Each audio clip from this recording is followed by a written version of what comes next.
E a consulta de hoje vai tirar todas as dúvidas sobre o sistema linfático, que ajuda o nosso corpo a se defender contra infecções, com a produção dos glóbulos brancos.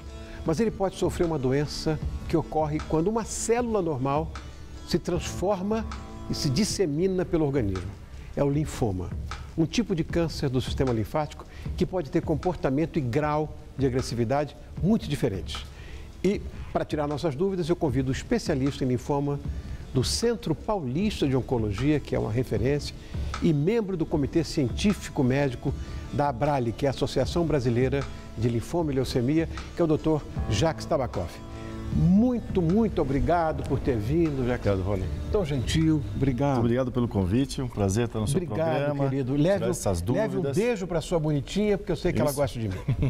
Obrigado por ter vindo, viu, Jacques? Obrigado, querido. Obrigado, mesmo. Bom, o câncer ainda é um assunto que assusta muita gente, a mim inclusive. Eu vejo volta e meia uma pessoa que você conhece, um amigo, uma pessoa que você gosta, com um problema assim. Isso significa que qualquer pessoa pode ter. Uma doença que foi detectada no século XVIII, eu não entendo por que até hoje não tem uma cura. Quer dizer, existe cura, mas não uma vacina, sei lá o quê. Quais são os fatores de risco para que uma pessoa tenha essa doença? Os motivos que não existe uma cura só, Rony, o fato é que são muitas doenças distintas. Exato. A grande característica do câncer é a proliferação de células de uma maneira desordenada. Todas as células do nosso corpo têm um código de funcionamento, de conduta, que está no DNA, está no núcleo da célula, esse código, como ela deve se comportar. E se nós temos uma mutação, uma alteração nesse código de conduta, seria, por exemplo, uma analogia, uma Bíblia que falta uma página, ou falta uma letra, ou tem uma inversão de um capítulo. Então, se isso está dentro do núcleo de uma célula, ela vai se comportar de uma maneira diferente, faltando essa informação. Então, nós temos vários e vários tipos de câncer em vários órgãos diferentes. Então, nunca vai ter a cura do câncer, que são muitas doenças. Mas tem uma coisa em comum, que é essa alteração do DNA, essa alteração da conduta e uma proliferação desordenada das células. Os fatores de risco, o fator de risco mais importante, eu acho fundamental nós falarmos no seu programa, é o cigarro. Ah, que coisa boa de ouvir. Se tem um fator de risco modificável no dia a dia, que ninguém pode mudar o seu DNA. Sim. Ninguém pode mudar muito a poluição do ar, né? Não é tão simples assim. Mas parar de fumar é uma coisa que todo indivíduo pode fazer, basta querer. Então, é muito importante a gente ter acesso ao seu programa para reafirmar a importância de cada indivíduo abandonar o cigarro, porque essa é a causa número 1 modificável relacionada ao câncer. Portanto, câncer de pulmão, câncer de bexiga, câncer de cabeça e pescoço, câncer da boca, câncer da laringe, nesse caso até em associação com o alcoolismo. A gente pode classificar, inclusive, isso aconteceu, inclusive, tinha uma sobrinha minha que teve um linfoma, e aí eu aprendi um negócio que era não Hodgkin e Hodgkin. Eu não sei o que é isso. Quais são as principais diferenças entre essas? Então, linfoma é o câncer dos linfócitos. Os linfócitos são as nossas células de defesa. Elas estão no sangue, estão nos nossos gânglios linfáticos ou linfonodos. Então, quando a gente tem uma infecção do dente, uma infecção de garganta, por exemplo, é comum essa área ficar inflamada, vermelha, quente, e aparecer uma íngua. Tudo isso seria uma resposta normal do organismo combatendo a infecção naquele local. Então, quando essa infecção é debelada com antibiótico, mesmo sem antibiótico, só pela ação do sistema imunológico, esses gânglios retraem, diminuem, a região deixa de ficar quente. Tudo isso é a função normal do gânglio linfático. Defender o nosso organismo de alguma invasão, bactéria, vírus, fungo e tal. Agora, de vez em quando, aparece um câncer linfático. E aí a gente chama de linfoma, que é uma proliferação anormal do linfócito. E tem essa distinção entre linfoma de Hodgkin e linfoma não Hodgkin, que é um detalhe só do aspecto da célula, que o médico patologista, nós retiramos um fragmento do linfoma, né, uma biópsia, então biópsia é retirada de um fragmento, e sob o microscópio o especialista consegue dizer, isso é Hodgkin, isso é não Hodgkin, é um detalhe da célula.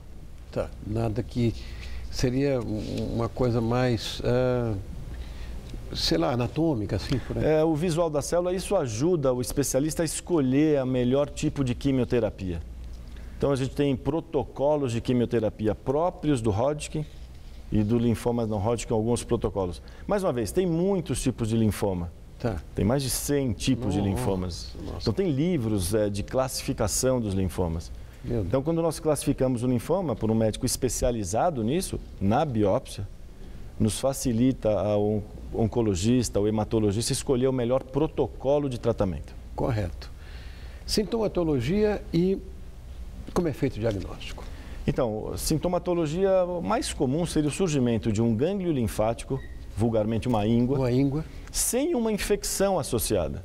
Então, você começa a ter uns gânglios aumentados. Então, não é preciso que tenha não tem infecção em geral. Então, essa é a grande dica.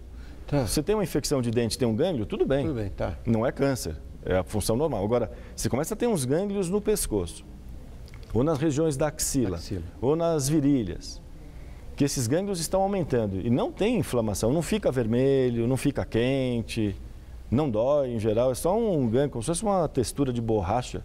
Tá. Que está crescendo de uma maneira meio inexplicável. Aí é a suspeita. Tá. Aí é necessário ser examinado por um clínico, pode ser um obstetra, ginecologista, pediatra, geriatra, qualquer médico que pode fazer essa suspeita clínica. Uma coisa importante, é muito fundamental o exame clínico. Tá. Examinar e palpar e suspeitar que aquilo é um gânglio atípico. E aí tem que fazer o diagnóstico através de uma biópsia. Então, quando há uma suspeita muito forte, nós temos que fazer uma pequena incisão, tirar um pedaço do gânglio ou o gânglio todo, ir no laboratório, olhar isso e definir se é um linfoma ou não. Já que a medicina moderna fala muito em prevenção. A medicina preventiva hoje é um must, todo mundo fica falando. Corretíssimo. Mas tem alguma forma de prevenção?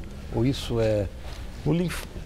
O linfoma, falando especificamente de linfoma, né, nós falamos que para prevenção de câncer em geral, eliminar o tabagismo é fácil. Tá. Mas não temos nada semelhante em linfoma, não. Linfoma pode ser considerado meio traiçoeiro, porque não tem nada que eu possa fazer para prevenir. Entendo.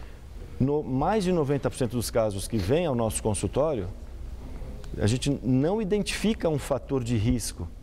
Simplesmente a pessoa surge com aquele linfoma e não conseguimos identificar um fator de risco.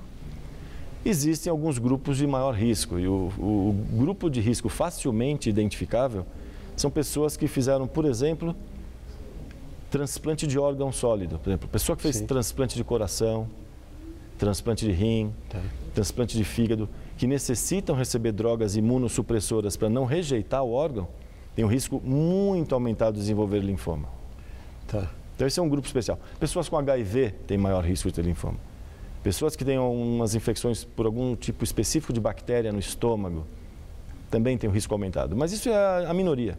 A grande maioria nós não identificamos um fator causal e não há como fazer uma prevenção primária. E o tratamento continua sendo quimioterapia? Bom, então o linfoma é altamente curável. Essa é a boa notícia também. Exatamente. Está falando da minha sobrinha, curável, está curada. Altamente curável, né? Nós necessitamos fazer tudo certinho, suspeitar, fazer a biópsia, classificar, encaminhar para o especialista.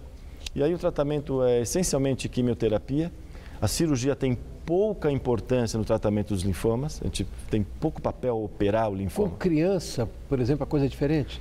Os protocolos de quimioterapia para crianças são um pouco mais intensivos, né? Mas essencialmente é quimioterapia, radioterapia. E nós temos um avanço, Rony, já faz aí 10 anos, que são anticorpos monoclonais. São proteínas feitas em laboratório, como se fosse um míssil teleguiado, que ela reconhece na superfície do linfócito doente uma molécula e o anticorpo se liga a essa molécula e destrói a célula cancerosa. Então, nós temos anticorpo monoclonal já disponível no nosso meio.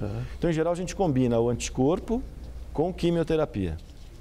E, às vezes, temos que empregar radioterapia em algumas áreas. O linfoma pode desencadear outro tipo de doença, não? O maior problema do linfoma é a questão da imunidade baixa.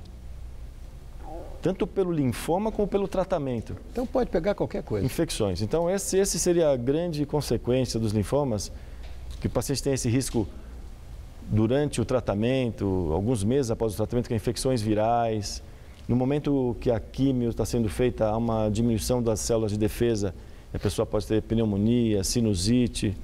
Então tem uma conduta e uma combinação que todo oncologista, hematologista faz com o paciente em quimioterapia. Isso também é importante. Que qualquer sinal de febre, qualquer sinal de infecção, e a febre é um sinal de alerta para uma eventual infecção, esse paciente tem que contactar a equipe médica. Porque nós fazemos um hemograma e definimos se ele está naquele dia com a imunidade muito baixa. Se a imunidade está muito baixa naquele dia, a gente tem que, muitas vezes, fazer antibiótico terapia internado. É quase uma emergência para nós, paciente em quimioterapia, endovenosa, principalmente com linfoma, tem um quadro de infecção. A gente tem que tratar isso com muita veemência, com antibióticos, muitas vezes internado. Dr. Jacques Tabakov, muito obrigado pela sua presença, pelos esclarecimentos. Foi muito legal esse nosso papo. Não é um bicho de 7 cabeças, quando a gente sabe que uma doença tão grave tem cura. Dr. Jacques Tabakov é especialista em linfoma do Centro Paulista de Oncologia. Ele é membro do Comitê Científico Médico da ABRALI, que é a Associação Brasileira de Linfoma e Leucemia, a quem eu agradeço muito a presença. Eu que agradeço. Muito obrigado. Foi um prazer. Volte mais vezes. Estou à disposição. Muito obrigado, querido. Obrigado pelo convite.